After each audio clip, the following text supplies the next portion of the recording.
More than 2 decades ago, Carte Blanche was the first South African program to expose our canned lion hunting industry. Around the same time, photojournalist 𝗀𝗵𝗶𝘀 was starting his own investigation. It was a hard and lonely journey. A lot of people just didn't believe the stories. So when I would write articles, people were like, yeah, okay, but wow, that's terrible. But with sort of a lack of a powerful visual narrative, it was very difficult for people to comprehend. It was also dangerous, trying to gather undercover evidence. I give you 2 minutes to leave my property. 2 minutes. You are from the Greenies? I was physically attacked on one of the properties. And that was always my fear, was that they have these massive gates that close behind you. And yes, I was scared in those early days of being trapped within one of those properties with those gates closing. He wanted to show the world how lion breeders and lodge owners were lying to the public and how this iconic species was subjected to unspeakable cruelty. I cannot express to you enough how brutal this industry is. The commercialization, the commodification. If you have any sense of spirituality that embraces this notion of wilderness and wild, then it cannot be right that a species like the lion is brutalized in this manner. By 2015, he had enough evidence to release blood lions and simultaneously launch a campaign to appeal for an end to this practice. Suddenly, the world started coming on board. And then we took the story international. So over the years, I've done presentations twice in the European Parliament in Brussels. It's been shown in the Australian Parliament, shown in the Finnish Parliament, the Swedish Parliament. But if the world was on board, South Africa wasn't. Lion breeding farms, cub petting, and captive hunting proliferated across several provinces. But it didn't stop there. The lions were being bred for their bones and the bullet. And the Department of Environmental Affairs made it legal through a permit system. Did you ever feel despondent? Yes, of course. Despondency is a companion in these fights. We're dealing with an immensely brutal, cruel industry. And people who haven't been onto these properties will never understand the visual impact of that brutality. And that stays with you. But it also was a driver for me, that I carried those visuals with me. By 2018, captive lions had increased in number to around 8,000 to 12,000, and the issue had split the hunting industry. At the time, both 𝗧𝗵𝗶𝘀, representing breeders, and 𝗧𝗏𝗀, representing hunters, defended the practice. And Derek Watts confronted 𝗧𝗏𝗀's Richard York. All I want you to acknowledge is that captive bred lion hunting is damaging the image of the country as a hunting destination. I will not acknowledge that, sir, because it's factually incorrect. The hunters who have rejected captive hunting call themselves custodians of professional hunting and conservation SA. It was a practice that we could not justify. It was a practice that was condemned by everybody, basically, in the hunting world. Internationally, Brand South Africa was starting to take a knock. Lord Ashcroft, an influential member of the Conservative Party, got involved. Initially, I just couldn't believe that what I was being told was true. He rallied his contacts and dug deep into his pockets. First of all, I recruited a team of operatives, including former members of the Special Forces, who worked on 2 undercover operations over 2 years to infiltrate the lion farming industry. And he still gets emotional when he recalls what he saw. You know, there are some memories for me that I will never forget. And that is when I chartered a helicopter, put a very good camera on the front, and with Special Forces people piloting, flew over a number of these farms and saw at first hand the pens in which the lions were kept.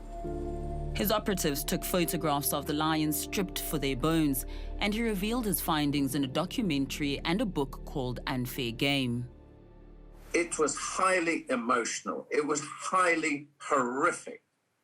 And the way that these people were conning the public in terms of lying to tourists and petting lions that mothers had abandoned them, but yet at the back of house, there was a slaughterhouse. And in 2 days, one of my investigators found 54 lions having been shot for their bones. Horrific. Then, a slight shift in fortunes for the lions. The NSPCA won a landmark case against the DEA, forcing the ministry to consider the welfare of the lions. But it was only in 2019 that the issue was taken seriously, when the new minister, Barbara Creecy, appointed a high-level panel of 25 members to come up with a solution. Chair Lady 𝗶𝗵𝗶𝘀.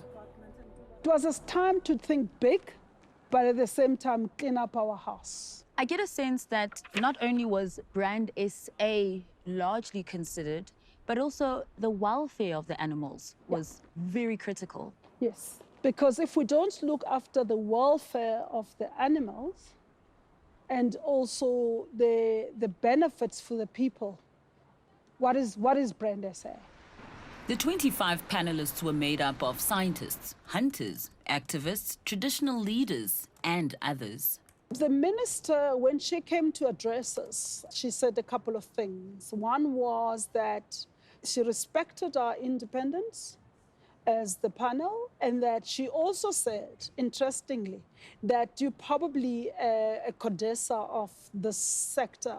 She then said, we would like to be advised on these things, but blank check. We will see what you come up with. They were given a year and did most of their work during lockdown. As the long COVID days drew on last year, the high-level panel continued to slog away. Often it got tense, but the chair told them to just trust the process. But we're talking and we're talking, we're going nowhere. And I kept on saying to them, I hear you, but let's trust the process. 𝗀𝗀𝗋 had to keep the peace. It wasn't always easy. There were moments personally that I felt, I'm so tempted to just give someone a varam clap, and I'm sure others too. But she also began to realize something exceptional was taking shape. Someone came in and said, before I start my representation to the panel, I just want us to stop and call on the ancestors to bless us in this moment and this panel in its work. That was a moment where I felt there's something big here. They accepted more than 70 detailed submissions from across the board. Bloodlines also made submissions. What did you ask for? Right from the beginning, our primary objective was to end the exploitative breeding of these predators. And then, of course, all the practices that go with that, cup petting, canned hunting, ranch hunting, walking with lions, the lion bone trade, everything to do with that. Last Sunday, the 2nd of May, the minister made the recommendations public. The panel recommended that South Africa does not captive breed lions, keep lions in captivity, or use captive lions or their derivatives commercially. Does the panel and the minister's recommendation represent a massive shift in conservation and tourism? Yes, it does. A minister refers to this as when she came to say thank you to us. She says this is the new deal for people and nature. Just listening to her say that, it was just like heartwarming. I have requested the department to action this accordingly and ensure that the necessary consultation for implementation is conducted.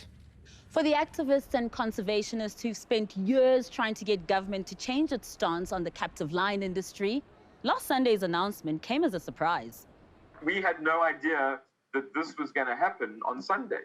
We've been let down so many times in the past, and what's happened is rather than listen to a minority voice, which was made up of a commercial lobby, the minister and the panel have actually now been able to go through significant scientific, expert, fact-based submissions.